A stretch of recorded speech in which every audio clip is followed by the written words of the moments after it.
This is the Bama Podcast with Marty Solomon. I'm his co-host, Brent Billings. Today I'm with Dent to gorge ourselves on gluttony in its many forms. So there's this great book that we read every year at Lent and Easter. It's called Bread and Wine, Readings for Lent and Easter. And it's just an anthology of a bunch of different entries, excerpts, passages. This one that I want to read to start is one that actually I think about all the time. I read it even when it's not Lent, is how much of an impact it makes. And this is just the first few paragraphs of it.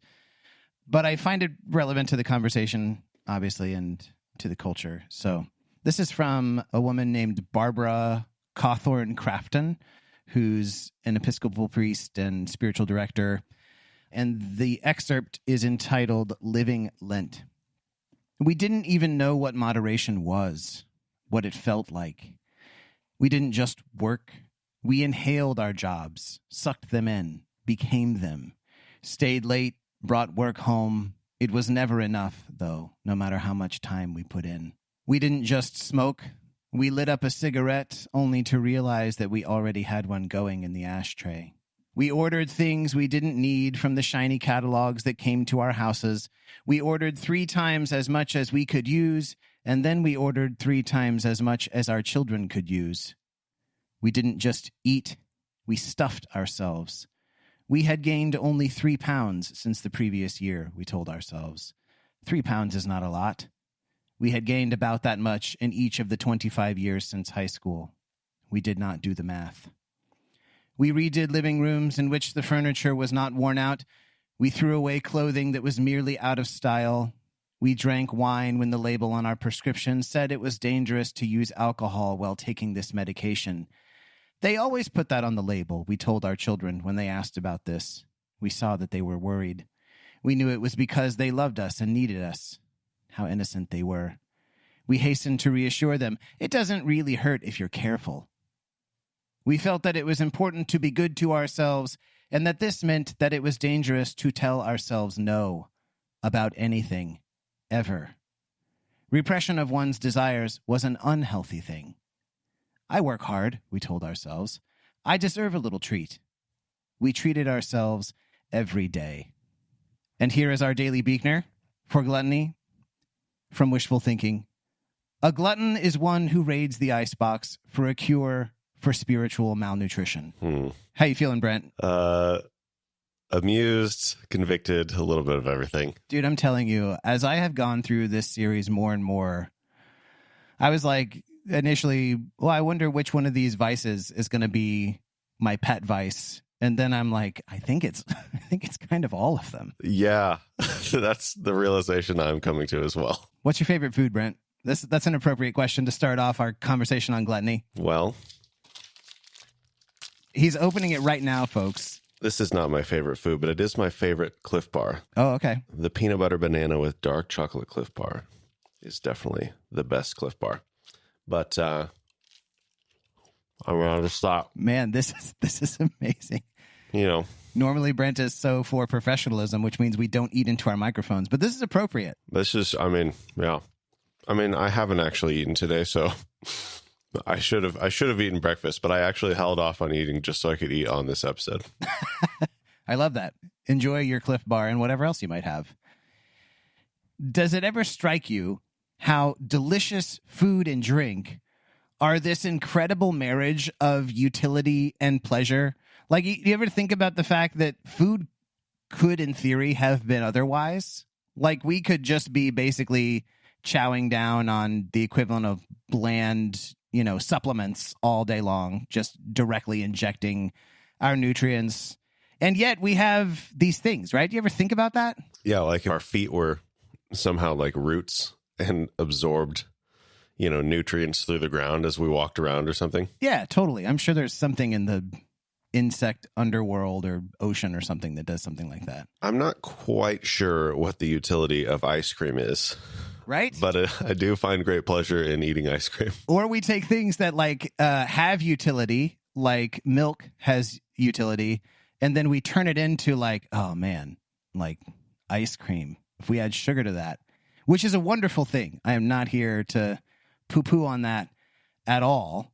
No, of course not. Or, just think about, this is totally a sidebar, but I'm sometimes amazed when I think about just like the various places I have been in the world, and in all those places and across all of time, how much creative effort and energy we humans, just as a species, have put into, if I take water and combine it with something that grows from the ground in various ways for various amounts of times at various temperatures, what do I get? I mean, we're very industrious about creating things that are delicious, which is very good. And it seems like we have not come anywhere close to trying it all, because new stuff is happening all the time. But see, herein lies like the fundamental sort of tension of being a person with these carnal vices, lust that we talked about last week, and to an extent greed, which we'll be talking about next week. Not exactly in the same way as lust and gluttony, but like, although more than I would like to admit.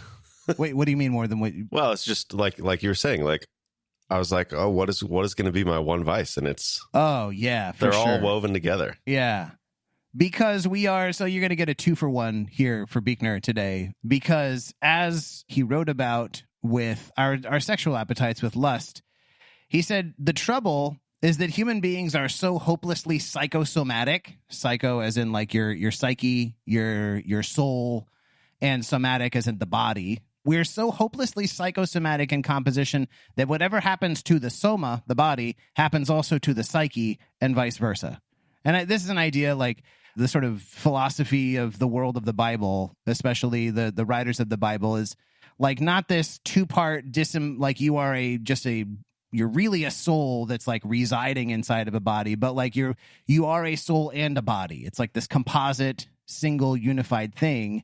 And up to a certain point, indulging the body with Cliff Bars or ice cream or whatever, that can actually be good for the soul. I mean, notice like it's super hot in the summertime right now. Like we are going through a heat wave in Missouri, and we sit on the back porch and we made homemade ice cream the other night. A bunch of kids from the neighborhood like came by and we were just dishing out homemade ice cream. It was melting faster than we could eat it. But there is a certain like, oh man, you feel it in your soul. Like this is so good, right? Yeah, that is the utility. Well, that's part of, I mean, you could call it utility, that it's good for the soul. It also is nurturing your body in some way. But past that point, it starts to actually diminish the soul. That's kind of the point of these vices. And you become so focused on whatever the pleasure is that it's giving you that you forget, kind of about the soul at all. And you start to seek only the body. Hence the pitfall of gluttony, which just has to do with consumable things. So we've been talking about vices, lust, and some the other ones as a sort of disordered desire. It's like you have a desire for a good thing and it just gets out of whack. So for lust, it's like for sexual pleasure. For greed, that we'll be talking about, it's for acquisition. And I think usually when we think about gluttony, I mean, what do we think about, right? We think about food. It goes beyond food, I think, into just a sort of disordered desire for consumption, right? To take in, to consume more and more, which has to do with food, of course, and it has to do with drink and other substances. But it's about, one of the things I've seen in studying about this is that gluttony has to do about more than just mere quantity. Like there is a kind of gluttony that's about just more. Give me more to eat. Put more on my plate. But it's really more about the desire that we have for the pleasure of consumption and how much that desire comes to dominate me, comes to be the sort of the thing driving me instead of me driving it. Where for the glutton, the overriding concern is, how is this experience, whatever I'm about to consume, how does that serve my own pleasure? Anybody, right? Well, you get the right food or drink in their mind, and they'll be like, oh, I love, like my mom's French coconut pie. Oh my gosh, I love it, right? And there's a fun way to talk about that. But I think there is a real serious kind of phenomenon that does happen where we become attached to it almost like a lover, like we become like so desirous of this thing all the time. And I also want to say that gluttony is about more than just the consumption of the things of the body, more than just about like food and drink and other substances. And this is where it like really starts to hit home in our more modern context, is that I think it can also be about a consumption of things of the mind. Like we use this word consume for media. Have you ever heard people talk like that before, where it's like, how much social media are you consuming? Yes, absolutely. Also in your list here, education. And I'm like, ooh, I'd never even considered that. And I don't think I'm in danger of gluttonous education.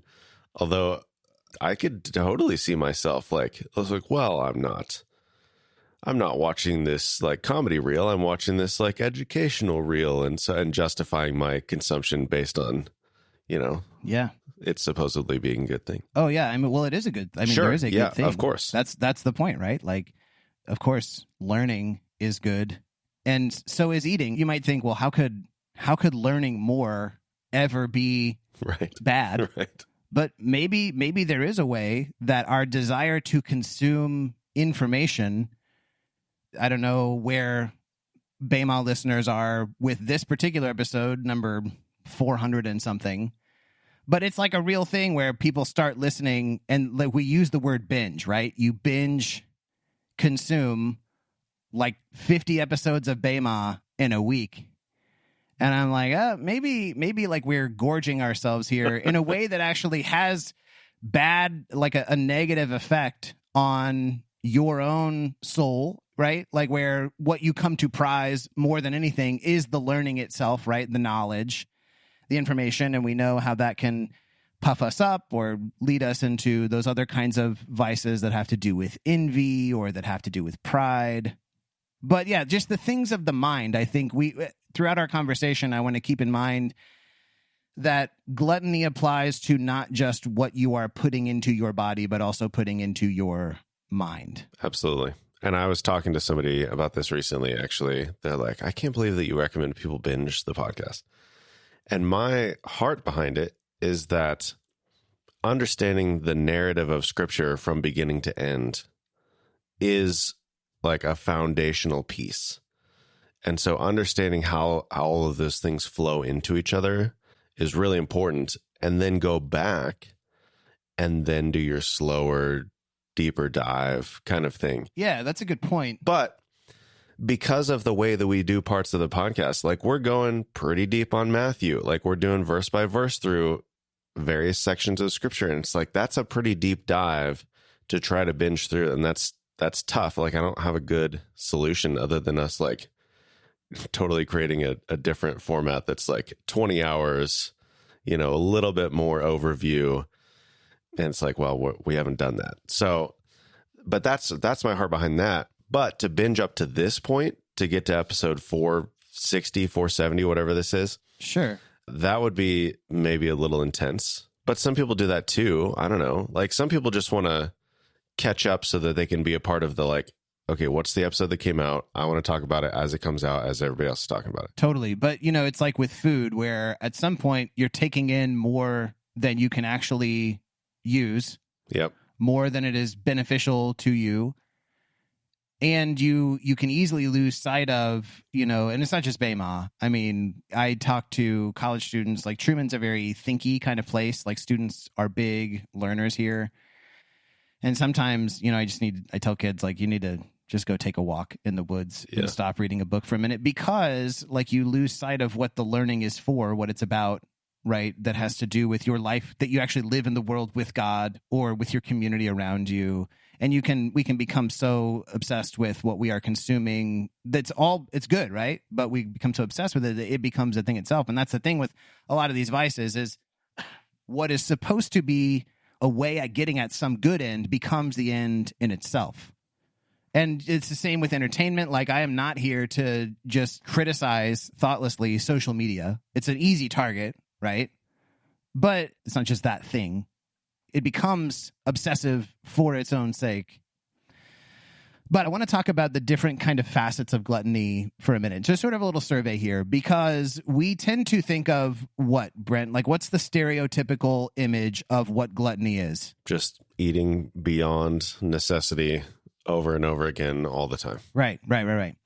I think there are actually several types of gluttony, and this is attested to, like back in the Middle Ages, and like Aquinas talked about this, C.S. Lewis talked about this.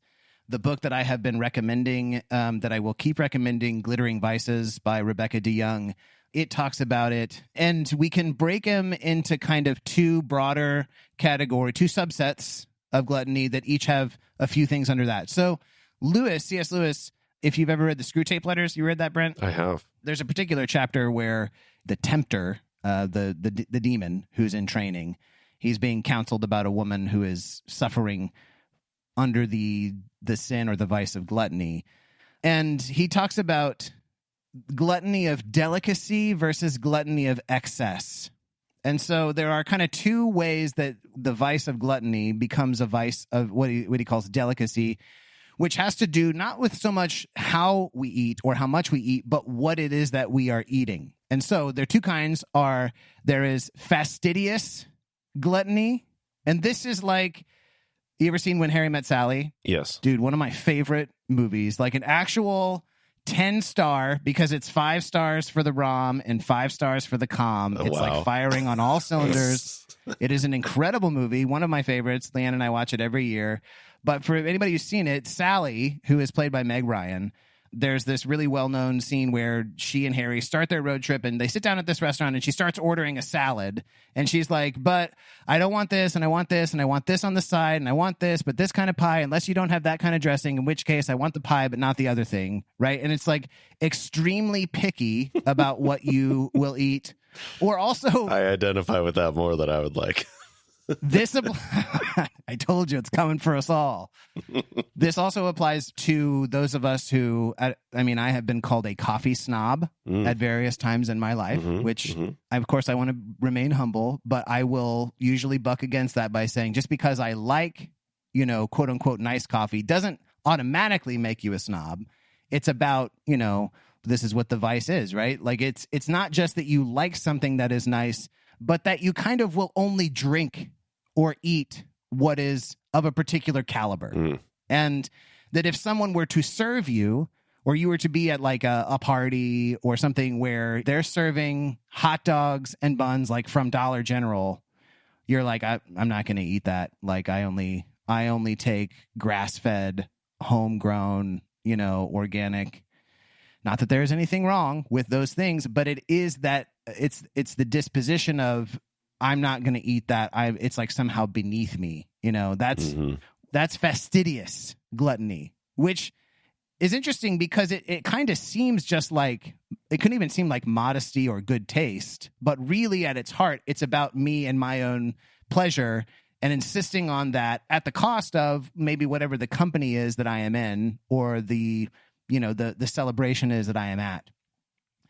The next one, the next gluttony of delicacy is what is called sumptuous eating.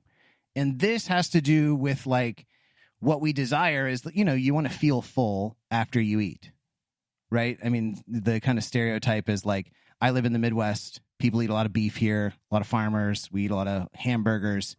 And if they were to put like a veggie burger wrapped in lettuce on the plate, they'd be like, why would I eat that? Because I will just be still hungry when I am done eating, right? And so there is a kind of insistence that it's like why we like beef, why we like creamy stuff, thick stuff, right? Because it gives you this feeling that you are chasing of being full.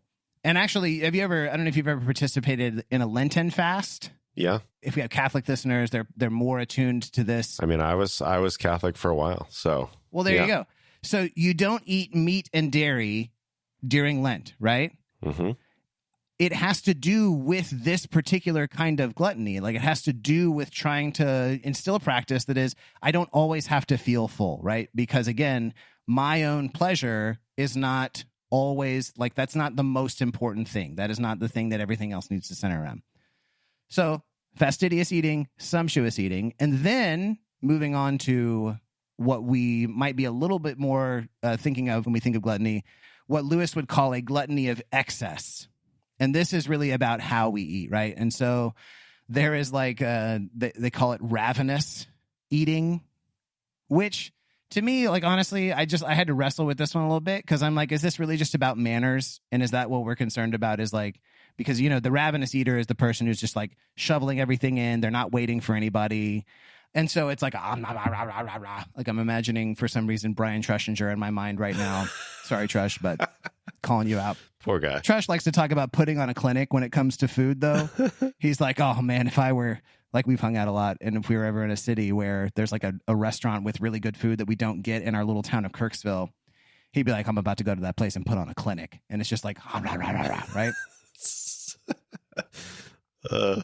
is great. It's like, so maybe it's just bad manners, which I don't really, I mean, manners change from place to place. That's not really the thing, right?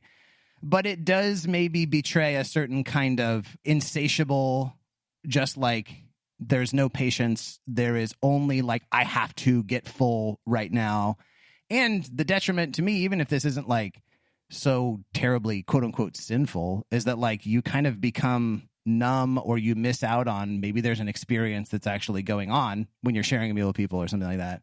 However, this one is just, I have to confess, a little bit more theoretical for me. I cannot remember a lot of times where I've sat down and somebody, especially a grown person at the table, was just like shoveling all the food in without any regard for anybody. I don't know. Does that hit home for you at all, Brent? Or is that just kind of like, I get the idea? Let's finish the rest of the list on excess, and then we'll come back and I'll talk about some specific scenarios. Okay. And maybe this does hit home for somebody out there. There are other ones, though, that I do relate to. So another one after ravenous is hasty eating, which is kind of the me first attitude. So that's not necessarily like eating super fast, but it is like, I want to be the first one to get served. And maybe there's like a fear that it's not going to be enough or that you want to get as much as you want. That's your fill, right? But it is a me first in a communal setting. I get to eat first. I get to fill my plate first. So there's hasty eating. And that I think seems a little bit more obvious, like why that might be detrimental, right? Because it's inconsiderate of other people and there might not be enough left over at the end if somebody's at the end of the line, that kind of thing. The last one is excessive, which I put that one last because I do think that's the more stereotypical version of gluttony, where you are well past being full and you just continue to eat simply because you like the pleasure of the eating, right? It's like, I want to just taste the food more than I really want to like ingest the food. And so you just keep eating and keep eating. Rebecca DeYoung, she calls this, she actually has an acronym. I took them out of order. She calls it FRESH. So fresh, fastidious, ravenous, excessive, sumptuous, hasty. It's just a nice way to remember the various kinds. And what's interesting is they really can look very different in our relationship to what we consume. And yet the point remains, my own pleasure is the centerpiece of this experience of consumption, even at the expense of other good things, whatever the purpose of the thing is, the company that I am eating with. And again, I would too remind us, like, this very much relates to the way we do media, the way we consume media, right? Like maybe we're snobs about the kinds of shows that we will watch, right? Uh-huh. And like, it's not bad to like those things, but in a way, like, does that make me actually look down on the people who are around me? Like, what does that reveal about what I see my value or the value of my opinion to be over the value of somebody else? Yeah, I don't think we have time to get into it. Right? Or just the amount that I'm taking in, how quickly. I mean, the ravenous eating, like that maybe doesn't apply so much to food, but think about the way that we scroll, right? And doom scrolling, and tell me that that's not ravenous, right? I'm like flipping to a new reel like every 3 or 5 or 10 seconds. How about 2 seconds, 1 second? Well, and it's like, so we start to see, though, why this might actually be a problem, like beyond manners, because, I mean, especially with media, our ability to pay attention, our ability to understand is greatly affected by how much we're plowing through just for that immediate hit of pleasure. And then, I mean, our attention, I say this to my kids all the time, this is like one of the most valuable resources that you possess, that you have to give away. And no matter what you're doing, you are choosing to give it to something. And sustained attention, I mean, you can see how that is better than just flipping through. And even like if you've ever had an experience where you really just sit down for a meal, maybe with your family or with other company, or even if you're just sitting down by yourself and you are taking the time to take it in, like there is something good that transpires there that we miss out when gluttony is like having its way. Yeah, I mean, it's a whole different, like, I feel like the discussion groups, the BAMON discussion groups are going to have a field day with these episodes. Because, like, you could sit and talk through this stuff for hours. Because, like, I'm not given to ravenous eating. I'm generally the slowest person to eat. Although recently I took my wife out for her birthday and ate my food so fast because apparently I was just that hungry. But that was unusual. I think when I typically hear about these types of people, though, it's people who have been through the military and they're given, like, you know, whatever, I don't even know what ridiculous number of minutes to eat like a full plate of food. And it's like, that's all you're going to get the whole day. And then, like, they go through that for so long in a military context that that's just how they eat. And so it's like, I don't even think that's bad manners. I do think, like, if they can take time to intentionally slow down, there might be more enjoyment to the meal. But, like, I don't fault anybody for that. Where I really see myself here is the hastiness, because I typically I want to be first. And sometimes I have a legitimate excuse, like at a wedding where it's like, okay, bride and groom are going to go through the buffet line. We're going to take pictures of them doing that, and then we're going to slot in right behind them. And it's like, well, I have to do that because I need to be done eating by the time they're done eating so I can be ready to take pictures. That is a legitimate reason. But I find a reason in almost every scenario. Yeah. And sometimes, you know, I'll be in a context where somebody's like, okay, food's ready. Ladies first. And I'm like, and like a little bit of me inside is just like kind of angry. It's like, okay, fine. Right. Ladies first, but I'm going to be the first among the men. I'm just going to like hover there and just wait until that last lady gets in line. And then I'm going to jump right in behind. So yeah, I mean, it's all there. It is interesting, right? Because like you know, food is just food, and there's a way to, if you're like a thinkier type, you're like, what does this even have to do with anything, you know? But then you think, actually, sometimes maybe it's not even that uncommon. Like we can get pretty quarrelsome or just pretty like worked up around things that have to do with consumption, that have to do with food. Arguing about where you're going to eat or what movie you're going to see or whatever. Yeah, totally. And again, I'm glad you brought up the movie, because the more we think about gluttony in terms of our media consumption, I think the more it really gets uncomfortable and starts to hit close to home. I want to move on and just talk about the culture conversation for a second. Just talk about what is the cultural attitude toward consumption. And I had a few thoughts on this, and then Brent, if you have any further thoughts, like I'll have you chime in. But I noticed there's this interesting, like, it's almost like a contradiction culturally, where on the one hand, treat yourself. I mean, it's Parks and Rec. Oh yeah, you know, oh yeah. Treat yourself as kind of a way of being. Yep. Like, oh yeah, you deserve. Like, it's like Barbara Cawthorne Crafton was writing. Like, we deserve a little treat. We treated ourselves every single day, right? That's where it becomes the problem. We thought it would be bad to tell ourselves no about anything ever. But then on the other hand, we also like have this in our media, especially where body image is like such a huge thing. There is like this extreme attention and this micromanagement of consumption, right? Where we pay like nutrition labels that is not baked into the fabric of the universe, that there should be those labels on food. And it just got me wondering, like, does that say something about our relationship to food? Like, why do we need to place a burden of responsibility on the manufacturer? And I think it's funny that we even call them food manufacturers, but I mean, so much of our food is manufactured. Right? But like, why do we need to do that to make sure that like we know if this is okay for me to eat or not? Do we have like an askew relationship with food? Or even I just think about like the paradox of the sort of the diet, 0-calorie food substitute, etc., which is this sort of like, it's pure pleasure where I want to be able to have just like the goodness of that thing without any of the consequences. Like Lewis at one point talked about the idea of somebody chewing up their food and then spitting it out before they're swallowing it. And he was talking about that in relation to sexual sin, like as an analogy, but still like this idea of like, I'm going to take it in, but it's not going to do anything to me other than just give me the pleasure of consuming it, you know? Mm-hmm. Or like there are these dueling voices that are both, I think, virtues in our culture that are cheapness on the one hand we want to get something as cheap as we possibly can. And then on the other hand, so like the dollar menu, right, at the drive-thru or something.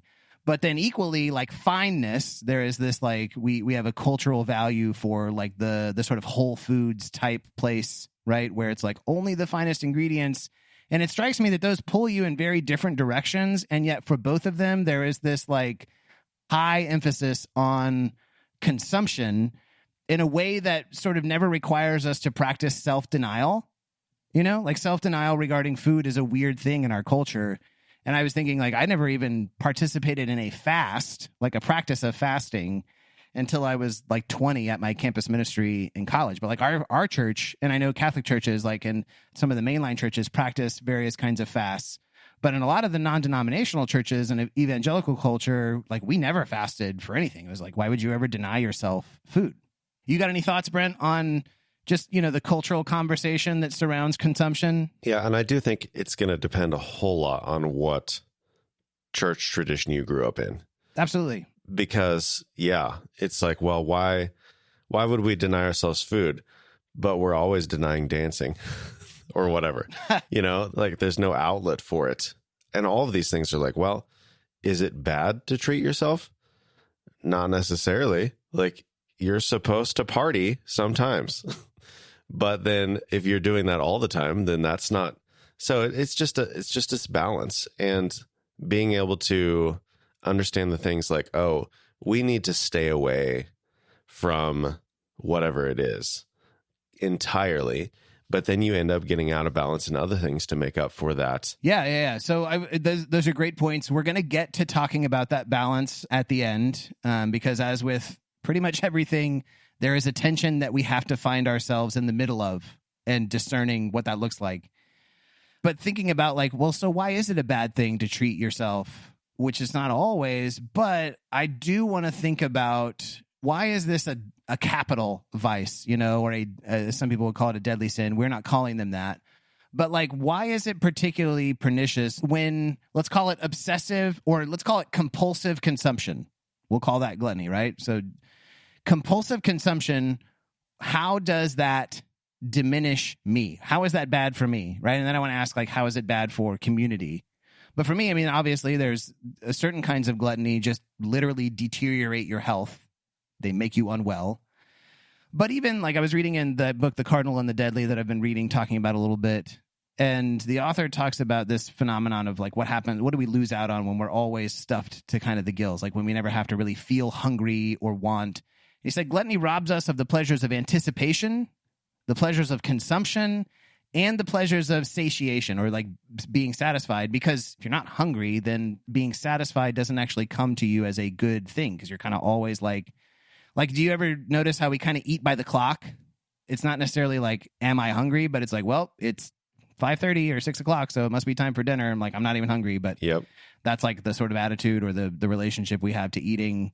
But I think even more insidious than that is, and we'll be talking about this next week with greed, what happens to us when possession kind of becomes everything. We see everything as something like primarily for its monetary value. But what happens to us when gluttony like really has its claws in us is that we become primarily just consumer. We identify as consumer rather than as creator. And I think one of the key things about being made in the image of God in those Genesis passages where that's talked about is like, what do we see God primarily doing in those passages? He's creating, right? Yeah. Gluttony is like the compulsive consumption is like, I'm here to consume things. And so things become valuable to me primarily in like, how do they serve my appetite? Can I consume this for my own pleasure? Is there any other reason why I would want to consume it other than just for my own pleasure? And so we're chasing consumption, and yet there is this dark irony, I guess, where we are always dissatisfied, even though we are always consuming. Like this is Josh's series; he's been doing Kohelet, right? And Kohelet talks about, I pursued all of these things, and even in chapter 6, I pulled this verse out: everyone's toil is for their mouth. We're working, we're feeding ourselves, we're always having the food and drink we want, and yet Kohelet says their appetite is never satisfied. We never actually, it creates this vicious cycle where we are being driven by our desire rather than us driving the desire, where it's like, I need more, I need better, and that is never actually enough. And you really can lose your life to this pursuit. And sometimes that's obvious, and people who really struggle with addiction to various kinds of things that can be consumed. Sometimes it's not always obvious how people's lives are being lost to this pursuit, but it's that psychosomatic tension that Buechner talked about, where what we do with the body really does affect the disposition of the soul, what we experience in the soul. You got other thoughts in mind about how does this compulsive consumption diminish us as individuals? Yeah, this kind of makes me think about times where I have pulled out my phone and I start scrolling Instagram, and comedy reels are kind of what I get into, comedy and baseball videos. But I can spend an hour watching various comedy reels on Instagram, or I can spend an hour watching a comedy special with a couple of friends laughing together. I've spent the same amount of time either way. And how I feel at the end of an hour on Instagram is very different than how I feel after an experience with some friends laughing together in the room. It's crazy how different it is. Yeah, for sure. Because it's I'm laughing, I'm amused either way. Why would it be all that different? And it's totally different. Yeah, I'm glad you brought that up, because I also want to talk about just the way that compulsive consumption affects or diminishes connection with each other, with community. And whatever, if you're consuming media, like you were just pointing out, or even food, if your concern is am I going to get what I want here? Is it going to taste as good as I want it to? Am I going to get as much as I want? Is it going to run out before it gets to me? And so with greed, next week, we'll be talking about the unpurposing of things that we can own and what we can use them for. And I was thinking of similarly, the unpurposing of our feasts and our celebrations and our gatherings, when they just become about the food itself or the drink itself, there is something that's being missed out on. We are not connecting with each other in the way that we could. And I also think think about watching comedy reels all the time, right? Or just watching any kind of media. When you compulsively consume media, I don't, maybe you don't experience this. I feel like this is an actual phenomenon that's probably wider spread than just myself. And I can't prove it, but what I notice is that my drive to create something doesn't mean to say I'm going to go write comedy sketches, right? But when I'm always consuming, my drive to, pick up my guitar and play, right? Or my drive to sit down and write the chapter, or even to just reach out to someone else and generate even something just like a relationship, right? It goes down. It's I'm just not as interested in that, because consuming kind of takes up everything, and the more you chase the pleasure of what is being consumed, the more quickly you need to keep refreshing that consumption. That's the cycle of addiction that is well documented. And so, yeah, it definitely diminishes our communities. We as a collective people become less when we create less, and because creating is one of the ways that we connect with one another. And then obviously there is the imbalance of just resources that's worth pointing out. And I get that this is a complex global problem, so I'm not trying to presume that there's anything simple or easy. Right. But it is worth observing that there are some of us who have food rotting on the shelves, more than we could ever actually use. And then there are other people who have nothing. And I don't know what to do about that, but I feel like this is a way that gluttony as a vice reveals itself for being serious. This isn't trivial manners stuff that we're talking about. I wonder what, my family's eating situation, when we do eat together, we don't always eat the same thing. Is that just survival?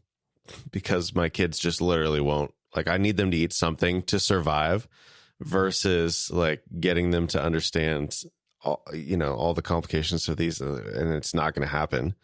So it's I think there's a conversation to be had there as far as learning to, this goes back to those different types of gluttonies as far as sumptuousness and the snooty, picky eating stuff. And it's how much can you really expect out of little kids anyway? But there's a conversation there. It's like, okay, this is what we're eating, and we're all eating this together. Some of us may like it better than others. Versus like, okay, well, we've got access to grocery stores and like DoorDash and whatever. And it's like, okay, well, you want pizza? Okay, great. And then I'm going to order this pasta over here, and then I'm going to order this Indian food. Is that a healthy thing? Like, probably not.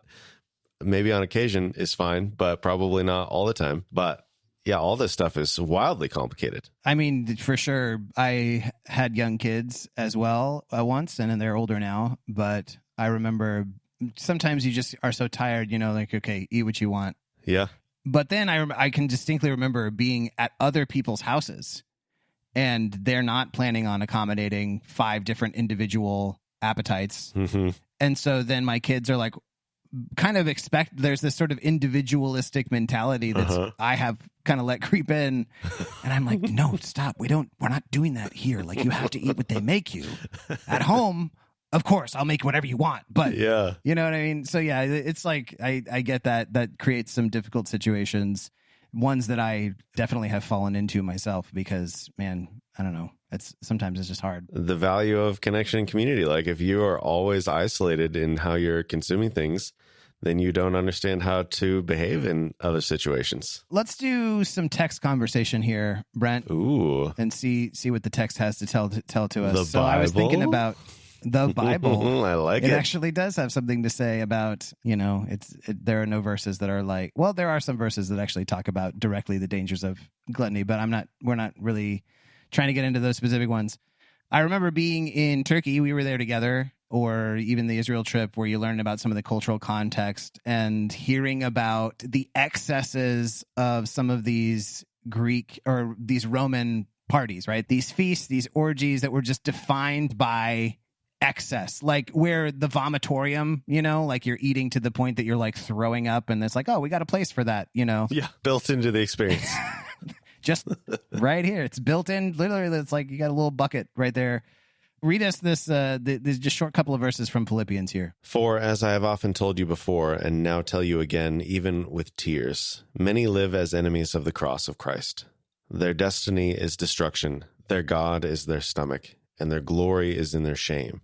Their mind is set on earthly things. Okay, so this is about consumption, right? That God is their stomach. I think you could also use the word appetite there. And so we can think about it just generally as like whatever their God has become their appetite. Their mind it's set, it's fixed on earthly things. There's this compulsive kind of obsession with what can be consumed. Just as a side note, some people have talked about how greed is maybe like the actual kind of head vice because, you cannot serve both God and money, which is an important teaching. And yet I think it's interesting here that Paul is equating God with appetite. So it's not just money that can take that spot, but even appetite. And so this ethic of like moderation and self-control that the Christian tradition has put forward is not just because of some abstract morality, right? But because in the context, they are seeing the evident destructiveness of a culture of excess. And what I think is also a little bit convicting, and maybe a question I need to ask myself when I'm not, on the record here, is that there is apparently a connection in consumption and allegiance or worship. And especially when the culture is one of excessive consumption, Paul is saying this is opposed to the way that has been set for us.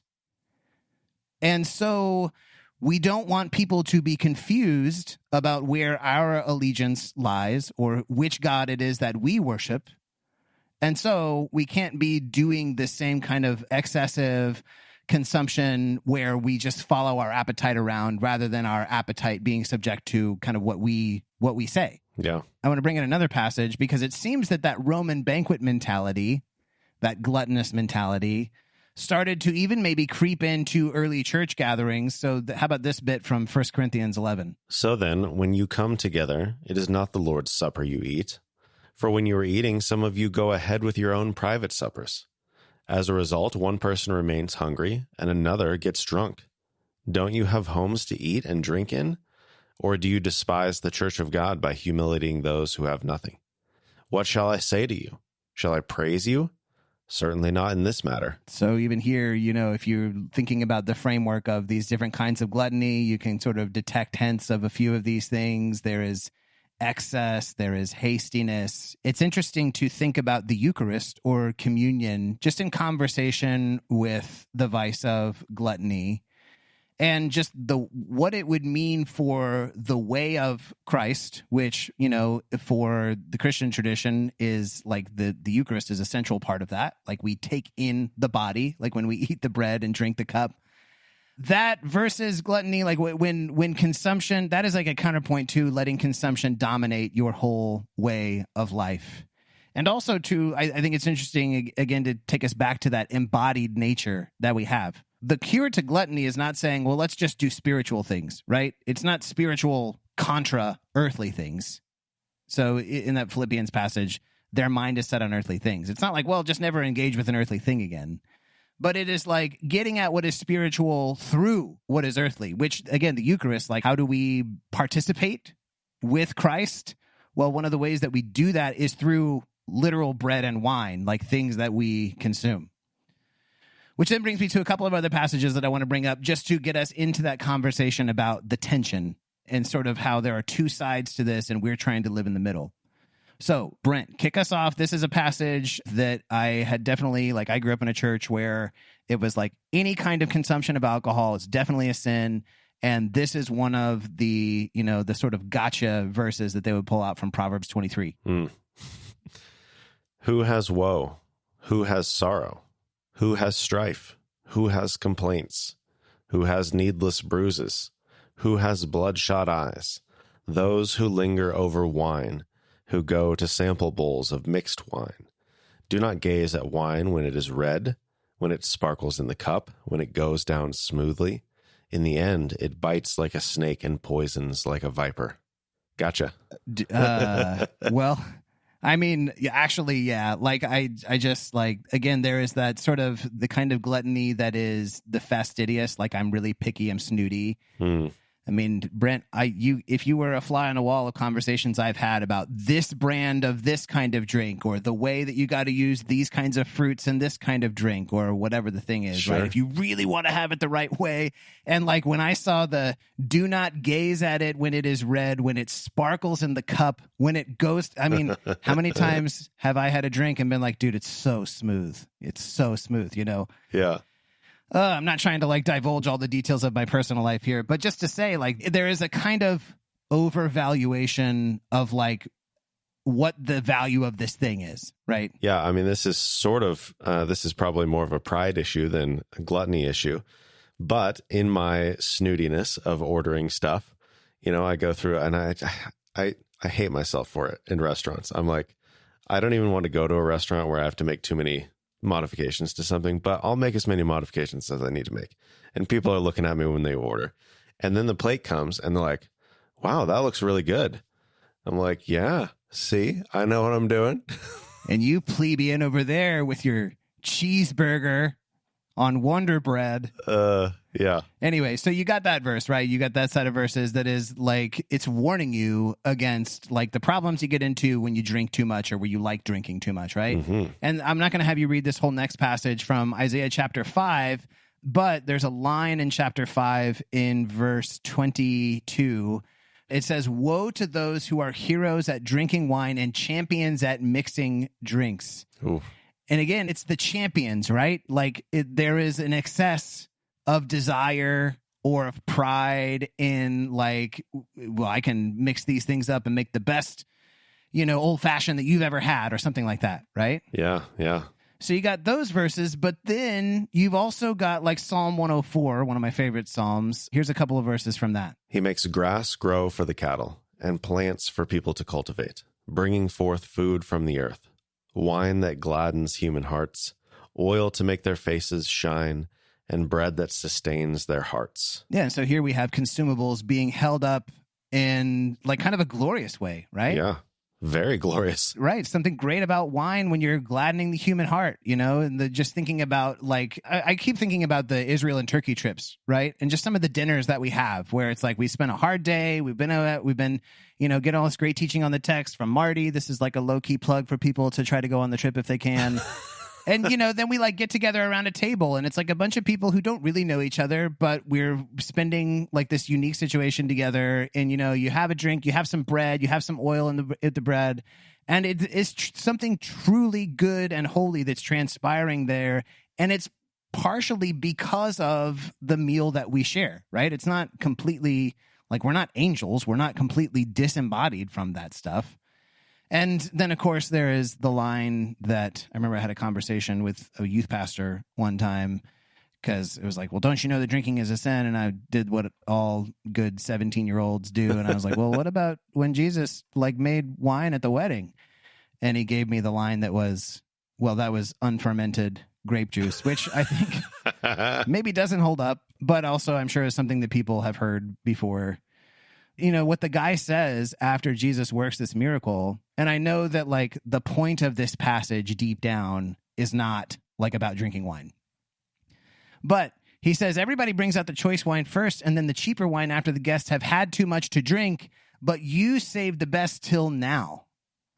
And so it's, well, people have already had their fill. Maybe they've even had too much. And yet now we're going to like bring out the best here at the end. And so there is a tension that the scripture kind of attests to that's like, well, this can be really dangerous. You can be too obsessed with this. And yet also it can be very good for gladdening the heart and for building community and for like these celebrations that we have. And I think then like getting into what I think God is aiming for here, again, just bringing us back to the tension of rightly enjoying what is becoming of actual human beings that like respects our dignity, our value, and the fact that God really does love us and wants us to. It goes all the way back to that first, like, it's not just here's your nutrients for the day, right? But here is something to be enjoyed. There's this amazing poem, and I thought about, actually I had 3 prologue options today, Brent. Ooh. There was the one that we read. We thought about reading Hungry Mungry from Shel Silverstein. Great poem. There's another poem by Wendell Berry called The Satisfactions of the Mad Farmer. And it's this beautiful poem just going on about delighting in what the earth produces, kind of like Psalm 104, and just noticing the wealth, the abundance, but like in a good way of the many delights that are for the body that the earth produces. And the last stanza that I'll read, he says, "What I know of spirit is a stir in the world. The God I have always expected to appear at the wood's edge, beckoning. I have always expected to be a great relisher of this world. It's good, grown immortal in his mind." I think what God is calling us to do, and this is like one of the joys, I think, of thinking about the opposite, the good side of like gluttony, is to actually be, as Wendell Berry says, a great relisher of the world, but without being dominated by it, right? But in a way that actually connects us to the Creator that makes these things for us to enjoy. We are meant to, I think, when consumed rightly, without being compelled, without being addicted, without being inconsiderate of the context in which we are consuming, I think it creates in us gratitude. I think it creates in us a sense of wonder. It creates in us a sense of joy and pleasure that are all really, really good. So I think that is part of what it means to be created in God's image, is to be one who enjoys the fruit of the creation as much as we steward the responsibility of creation. There's another great word that I want to introduce people to that is magnanimous or magnanimity. It is literally just means big-hearted. But I think what it means is that you are somebody that has the ability to enjoy the nice things and like the normal routine kind of things equally, and to express like gratitude and to connect with people over, like if they offer me like a hot dog from Walmart off the grill, I can enjoy that just as much with them as I can when like the waiter brings me, scallops at like the Michelin star restaurant. And it's not condescending in like a proud or demeaning way, but it is the ability to condescend in the good sense of like, yeah, I can come down to whatever and enjoy it. Like it's all good. It's like I can be a great guest wherever I am, and I can also be a great host by the same vein. That is a word I would encourage people to ruminate on and to think like, how can I be more big-hearted, more magnanimous in the way that I consume things in the world? Maybe one practical thing that I would encourage people to consider that might help in getting us along down this path of being relishers of the world who live rightly in this tension is thinking about these two great traditions that we have in our communal religious life that are fasting and feasting. And to see these things as a kind of a continuum and to ask the question, where do I mostly live? And the way that I consume, am I, even if not consciously, but am I kind of acting like it's a feast every day of my life? Where it's like, have as much of all the best things that you could possibly want every single day. And again, remember, this is about media too. It's about the way we consume media, various kinds of media. So do I mostly live there? Do I mostly live at the other end where it's like I'm terrified of like enjoying the good things, and so like I'm always like I'm penny pinching or I'm having like the most minuscule amount, right? And to consider that like fasting and feasting we're meant to be mostly living just in moderation in the middle, but also visiting at various, I think this is why church calendars are super helpful, at various regular kinds of times, visiting into fasts and visiting into feasting. And to understand, too, that fasting is actually meant to undergird our feasting. It's not opposite of it. It's like related to it. They're intertwined. And so this is why, like, for example, Lent. We've talked about Lent, right? Holy Weekend, Easter, the Easter feast hits different when you have actually spent, the 40 days of Lent fasting. Or the Feast of Christmas hits different when you've spent the season of Advent fasting and preparing, because like you know how it is, right? Like a culture of only feasting where it's like, oh, it just the day showed up and I guess now we just get more presents and there hasn't been any preparation or of any kind, or like I've just been doing everything normal and we have, whatever we have on Easter dinner. Yeah, a lack of distinction. Yeah, it's like all pretty bland. Like there's no contrast. Yeah. And like, you're a photographer, right? Yes. And images without contrast are like so uninteresting. Light and shadow. And so you need the contrast of fast and feast. So because the culture that is just only ever feasting is just ultimately numb. It's like, yeah, okay, that was all right. Easter was okay. This feast was okay. That birthday party was fine, because I'm every day of my life acting like it's somebody's birthday and just treating myself to something all the time. Last thing, thinking about media too, a practice we do at CCF every semester is we're actually starting one tomorrow for the summer. We're going to do a week-long media fast where if we think that our consumption of media is out of whack, we're like, all right, we're going to fast. And so for a week, we encourage people to pick one thing or some things or all the things and just turn it off and see like how we can turn our attention to prayer, to others, to even like generative and creative pursuits, those kinds of things to free us up from the burden of just consuming all the time. So I would put that in listeners' pockets. Maybe that's something you would like to practice in your communities. And finally, I want to leave us with some self-examination questions. It's something we're going to be trying to do each of the weeks that we're going through these vices. And so here are a few. Brent, would you be willing to read those? And then, I guess if you got anything that you think that you would like to add. Okay. Please do. How much of my mental furniture is arranged around the prospect of my next meal or drink or pipe? I smoke a pipe from time to time. That's why I put that in there. Or a scroll. I assume by that you mean social media scroll, not... Correct. Social media, like I can't wait till I get off work so I can... Although maybe it's an educational thing, because I've seriously not thought about that as being like an element of gluttony, but yeah, education, etc. Yep. Are consumables my best or only way to self-regulate? can other people tell when the food or drink isn't the way I like it?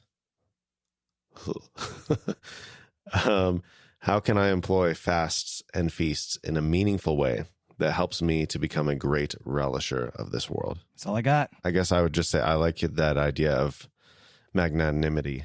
How can I become more magnanimous in my relationships with people? Yeah, like, can I have as robust and enjoyable a discussion with someone about Surf's Up or Surf's Up 2 as I can about The Godfather, you know? Oh, dear. And really, again, it's because the gluttonous appetite is like, this is about me and my intellect and what I have watched and what I have read and what I know, you know, and it just becomes somebody like, it's like the vomitorium. Like I've taken, sorry, I was not planning on this, but especially for those of us who esteem ourselves as champions of biblical texts and scholars, etc., because some of the listeners might be a part of that crowd. So like think champions of mixing drinks, but we're champions of mixing scholarship, right? And we take in so much, we're like overstuffed.